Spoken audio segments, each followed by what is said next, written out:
Why does it always feel like you're the one who cares more in your relationships? Like you're the one overthinking, waiting for a reply, giving more effort, giving more, working harder in your relationships to make it work, maybe wanting to see them more, keeping yourself available, changing yourself so that they like you and they want to be around you more, while meanwhile they seem indifferent to it. And you tell yourself you won't get attached too quickly, you won't double text, and you won't keep yourself available. You'll keep your life. You won't change yourself. You won't please them. But it keeps happening. You keep ending up in the same pattern where you feel exhausted. Like you are the one working so hard for your relationships.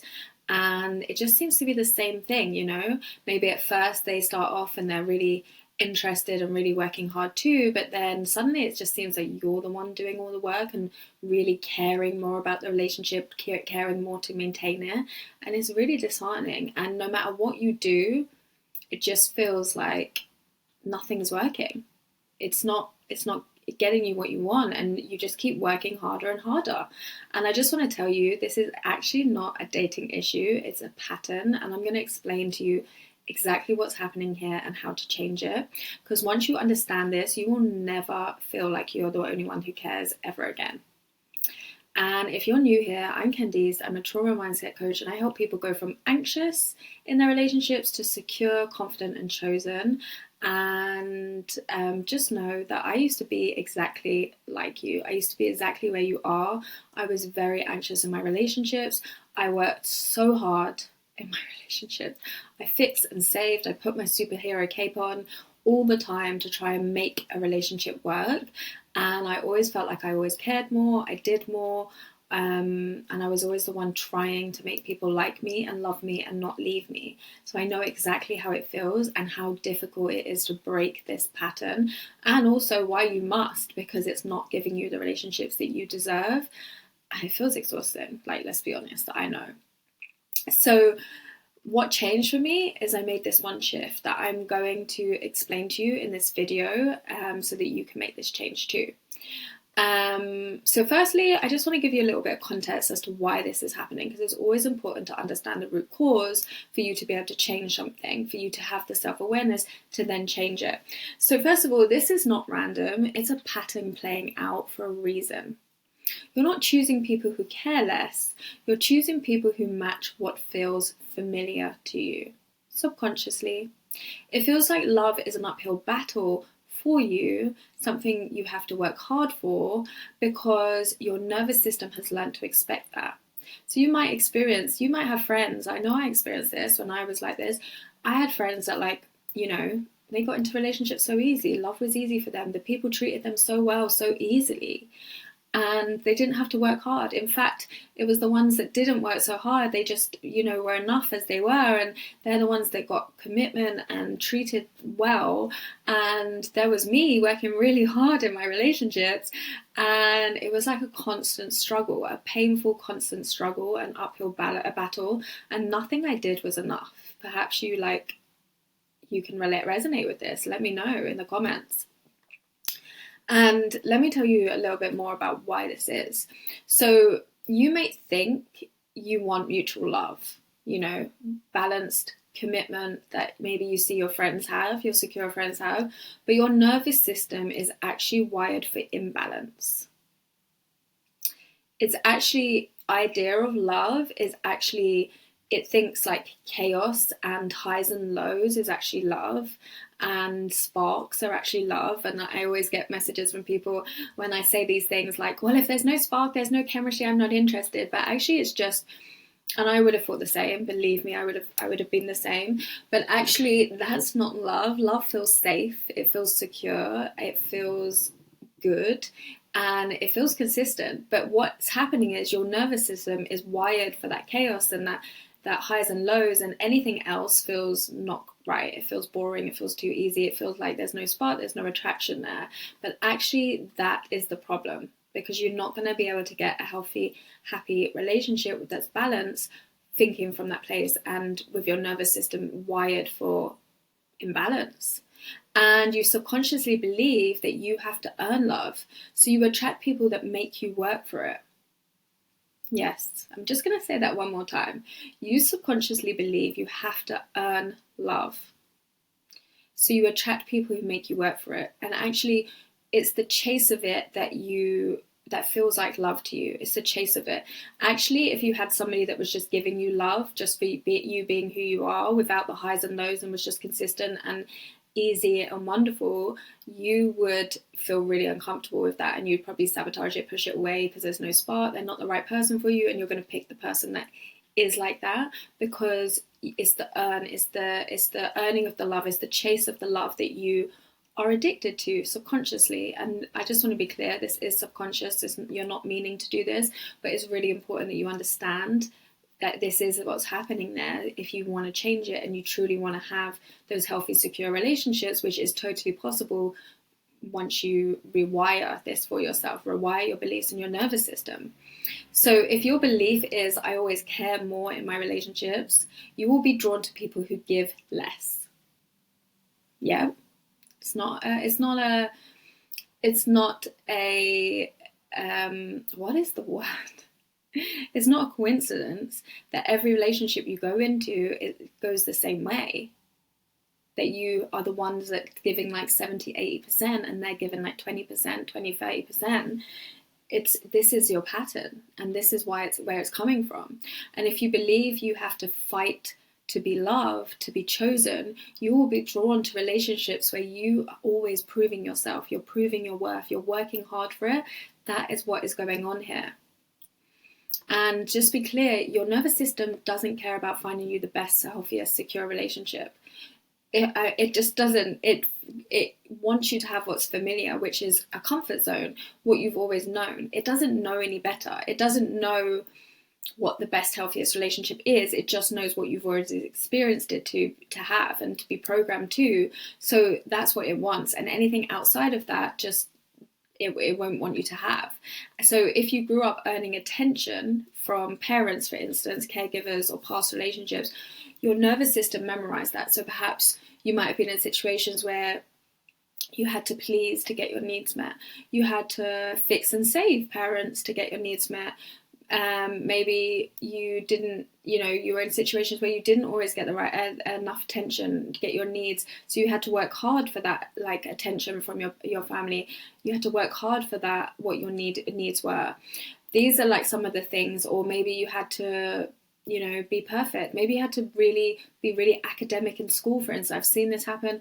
You had to really do something to get that recognition and that love.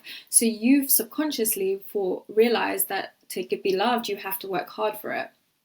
There's lots of different ways how this happens, but basically it will be something in your childhood where you kind of had to work harder to get your needs met.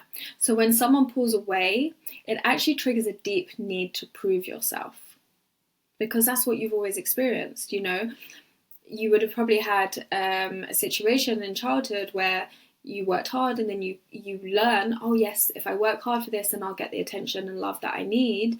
But then it goes away again, so I must work harder again to get it back. And it's the same thing with when they pull away.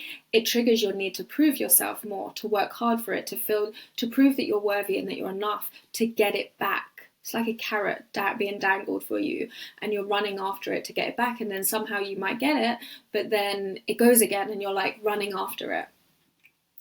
And this is why secure people feel boring to you. There's no highs of lows of winning them over, for instance. The secure person that comes in and that's emotionally available, they come in and they're not asking you to prove themselves. They're giving it to you. They're giving it so freely, and you feel like you don't trust it. Oh my God, why are they giving it to me? So why are they so keen? How can they be so certain of me? I haven't even worked hard. I haven't even done anything for this. And it feels really familiar to you. Perhaps you've experienced this, because you're not in that chase of them dangling the carrot and then you running after it. You don't actually have to work hard for love. And the truth is that is what love is. Perhaps think about a relationship you might have in your life, a friendship, for instance, and it's, unconditional. It's there. You don't work hard for it. You're just you. You show up. Some days you don't show up in the relationship. Maybe you go weeks and months without talking to this person, but the love is there. And I'm not saying that's how you want a relationship to be. It's not. That's not what the point I'm making here. I'm making about the idea of that love is safe. You're safe to be yourself. You don't have to overthink it. You just be in it, and you know you are loved and accepted as you are, because that is what love is. It's not something you have to chase and run after and work hard for. So I challenge you to look at the relationships where you do have to do that, because that is just where your nervous system has learned that to be, and you have those beliefs. So and just to be clear, sometimes this can happen, and it does happen, where it might be more romantic relationships that you have this, but you might have friendships that are not like this. It's because likely it's the love aspect of it, the romantic love, that you've learned to adopt this. So here's how you're going to change it. First thing you need to do is you need to stop identifying as someone as like, I always care more, you know, people aren't there for me, I need to do more for others, I'm the one that's always doing more or caring more or making more effort and overgiving, texting first, all of those things. Drop that identity, because that identity is from your past and you don't want to bring it in first. Stop seeing yourself as the overgiver, you know, I have to do it. No, you don't have to do it. Just sit back, just drop it. The second thing you're going to do is you're going to start rewiring your self-concept around love, because this is what's happening. You have these beliefs that you have to work hard for love. So you're going to change them to, I am valued just for being me. Love is effortless, mutual, and natural for me. I don't chase, I am naturally pursued and adored. And I know that one's a bit uncomfortable because you're not used to it. And if any of these are uncomfortable, just know it's because you're not used to it, but it doesn't mean it's not for you. That's just where your nervous system is used to the other way. And that's what happens when you're reprogramming these things. But the more you start to do it with repetition, the more you will start to believe these, and you will stop acting from that place of, I have to work hard to be loved, and just expect that you are loved. And that's the difference with secure people. They expect that they're loved. They assume that they're loved. They expect good things. They expect that they're valuable. And that's the only difference, is that you've just learned something different. And then the third thing you're going to do is you're going to stop overgiving and start receiving. So one of the biggest reasons you always feel like you care more is because you're overgiving. And the reason why you feel so depleted and drained in your relationships is because your energy is always moving towards them instead of allowing them to come towards you. You have to give the space. Stop trying to fill the space. Okay? Stop trying to fill it. I get it. I was exactly the same way. Stop trying to fill the space. Stop trying to fill the silence or anything, or work hard for it. Don't worry. You're enough as you are. Sit back and start receiving. And I know this will take a minute to get used to. It does take a minute, but it's okay. This is where you're going to practice. So here's your mini challenge. This is the pause and receive rule, okay? For the next week, anytime you feel the urge to overgive, you're going to stop right there. Don't send the extra text. Don't go out of your way to accommodate them. Do not change your plans. Do not do any of those things. Focus on you. You're going to instead pause and see if they step up. Give them the space, because a lot of the time we don't even give them the space because we just are in that energy of we have to do it all. No, you're not. And the fourth thing you're going to do is shift the way you think about love. Overgiving is not what makes people stay, and you probably realize this because you've probably really worked very hard in a lot of relationships. And where are they now? And in fact, going back to that idea of like having friendships or things that are safe and secure, you probably don't work as hard in those relationships, but they are always there. They're unconditional, and you do less, and actually they stay in your life. So change the way you see about love. You don't have to work hard for people to stay, and you can see that for yourself. Overgiving actually makes people give less to you, because you're not giving that space. So when you stop filling all those gaps, you create space for the right person to meet you halfway. Try it. It will change your life. And this is exactly what I help you do inside my signature program, Anxious, Secure and Love, to reprogram your nervous system and your beliefs so that you can have healthy, secure relationships without giving your all and that actually feel good. And if you're ready to break this cycle for good, I walk you through my exact process, introduce you to my program, as well as give you like a full 90-minute masterclass in my Stop Sabotaging Relationships with Anxiety free masterclass. I will leave the link in the description below, and make sure you subscribe because there are going to be so many more content and videos here that are going to help you heal your anxious attachment style and step into secure love. So until next time, see you soon.